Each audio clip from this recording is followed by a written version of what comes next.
कल Bombay high court में औरंगाबाद नामांतर को लेकर जो सुनवाई हुई है, तो आपके जो वकील है सीनियर काउंसिल अनिल अंतुरकर ने जो बहस की है कल, तो इसमें क्या हुआ है? कल जो मैटर निकला दोपहर से, तो उसमें कोर्ट सुनना चाह रहा था अंतुरकर साहब से कि सिटी और विलेज की जो परिभाषा बताई गई है आपके महाराष्ट्र लैंड रेवेन्यू कोड के अंदर 1966 के, जिसमें सरकार का ये कहना था कि शहर अलग है और विलेज अलग है, और इसमें हमको ऑब्जेक्शंस मंगाने की ज़रूरत नहीं है, हम डायरेक्ट डिसीजन ले सकते हैं। लेकिन अंतुरकर साहब का ये जवाब था कि जो नियम विलेज के लिए दाखिल आते हैं, लागू होते हैं, वही सिटी के लिए लागू होते हैं, और इसके अंदर इन्होंने ऑब्जेक्शंस मंगाना चाहिए था। पिछली बार इन्होंने जब 2000 मेरे ख्याल से 95 के आसपास जब इन्होंने किया था, जो 2001 में महाराष्ट्र गवर्नमेंट ने वापस बुला लिया था, उसमें इन्होंने ऑब्जेक्शंस मंगाए थे। तो इस बार इन्होंने ऑब्जेक्शंस भी नहीं मंगाए लोगों से, और बाकी भी प्रक्रिया इन्होंने पूरी नहीं की।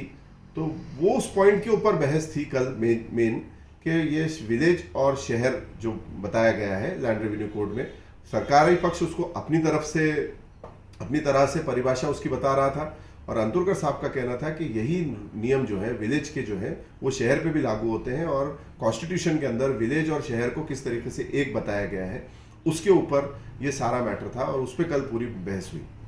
अभी कल जो है सुनावनी खत्म हो चुकी है, तो ये जो निर्णय है सभी की नज़रें इस पर लगी है कि कब रिज़ल्ट आता है इसका हाई कोर्ट से, तो कब तक आने की संभावना है?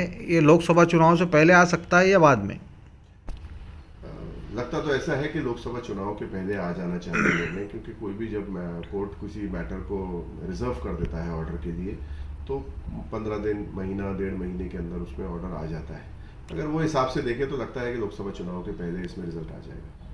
अभी कल जो सुनवाई हुई तो बहुत सारी याचिकाकर्ता भी है, उन्होंने भी पिटीशंस डाली हुई है नामांतर विरोध में, तो ये लोग कोई मौजूद थे या फिर आप और आपके वकील ही वहाँ पर बहस हुई आखिरी में? कल जो बहस थी वो कोर्ट ने स्पेशली अंतुरकर साहब को उनका नाम लेके बोला, हमको कहा था कि उनको हम सुनना चाहेंगे, क्योंकि वो अपनी बहस पहले ऑलरेडी कंक्लूड कर चुके थे। आज से 3-4 तारीख पहले उनकी सारी बहस हो गई थी। उसके बाद अटॉर्नी जनरल की बहस हुई। अटॉर्नी जनरल की बहस के बाद उसमें दिल्ली से भी कुछ उनके लीगल बड़े लॉयर्स गवर्नमेंट की तरफ से अपीयर हुए ऑनलाइन। उसके बाद कुछ पॉइंट्स थे जो कोर्ट चाह रहा था कि इस पे अंतुरकर साहब ने और बात करनी चाहिए, इसलिए उन्होंने हमसे ये कहा कि we would like to hear mister Anturkar if you can come. Anturkar साहब से हमने कांटेक्ट किया और फिर उन्होंने मंडे का टाइम दिया था। उस हिसाब से ये पॉइंट पे ही बहस हुई, और इसमें सिर्फ स्पेशली अंतुरकर साहब को उन्होंने कोर्ट ने उसमें बुलाया था। क्या आपको लगता है औरंगाबाद नाम कायम रहेगा? उम्मीद तो हमको अल्लाह की ज़ात से है। रमज़ान का महीना है, सभी लोग दुआएं कर रहे हैं, हमारी भी बहुत कोशिश रही है कि ये नाम बच पाए। और अगर सही मतलब देखा जाए तो ये जो यहाँ की जो जनता की जो लड़ाई हम लड़ रहे हैं वो हक पे है।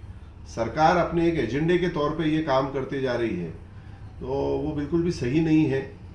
उम्मीद है अल्लाह की ज़ात से कि इंसाफ होगा और औरंगाबाद का नाम ये बाकी रहेगा हमेशा। अभी आपने पूरा जी जान लगा दिया है नामांतर को रोकने के लिए, हाँ, जेब का पैसा भी लगाया है, जद्दोजहद की, मेहनत की।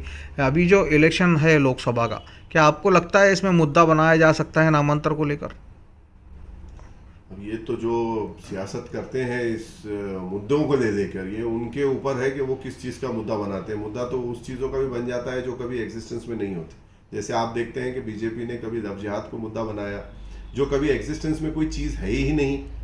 तो उसी तरीके से कौन इसको मुद्दे के तौर पे इस्तेमाल करता है और कौन इसमें फ़ायदा ढूंढता है, ये तो आज नहीं कहा जा सकता। लेकिन हमारे लिए ये हमारी शिनाख्त की, हमारी पहचान की लड़ाई है, और औरंगाबाद कर होने की लड़ाई है जो हम लड़ रहे हैं, और इंशाल्लाह उम्मीद है अल्लाह की ज़ात से कि ये इसमें हमको जीत मिलेगी।